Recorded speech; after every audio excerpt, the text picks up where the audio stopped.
years ago, my world collapsed when I left my Tibetan Buddhist community. I felt like I was drowning in the wreckage of a failed refuge. Today, I'm standing, or sitting actually, in a very different place. But the journey here started with just one sentence from the Buddha. Dwell within yourself as your own island, with yourself as your own refuge. Take no other refuge. If you've just found this channel because you're reeling from spiritual abuse or the fallout of cult dynamics, I know that shock. You feel lost because the person who was supposed to be your refuge turned out to be the source of harm. Now, I put everything I learned about those red flags and that specific trauma into my book, Fallout. It's there so you don't have to keep searching for those answers alone.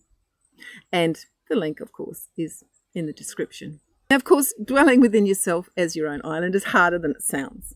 It means trusting your own inner wisdom when you've been trained to doubt it, when you've been trained to look outwards to a guru to give you instruction. But for me, that trust that I had to develop in order to follow that teaching led to a series of spontaneous discoveries I didn't see coming. When I stopped looking to a guru, my own mind started to speak. First, I discovered my neurodivergence, which was a realization that changed how I saw my entire life. I found myself spontaneously practicing what I later learned was active imagination and internal family system therapy. Not because the teacher told me to, but because my unconscious just offered them up as tools for my own healing. They just spontaneously came to me and I started to use them. It just seemed natural.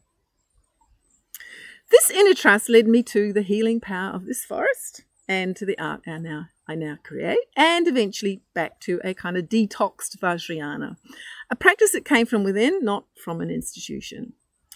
And my journey is described by the made-up word psychimagination, or using the imagination to explore the psyche.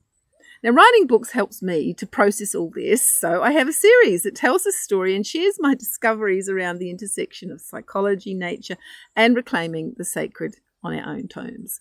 Link also in the description. Now, I'm going to spend the coming months sharing more of these reflections, how I sift through Buddhist teachings to find what's helpful, and how Jungian eyes help me to see Vajrayana in a new light. Not to tell you how to live, but just to show you that a path does exist on the other side of the temple. And this is only my path. You will have your path, and you have to find your own path. Your inner wisdom is already there. It's waiting for the noise of the temple to quiet down. My story and my books are just examples of what can happen when you finally trust yourself. Welcome to the forest. Let's see where dwelling with yourself as your own island leads you.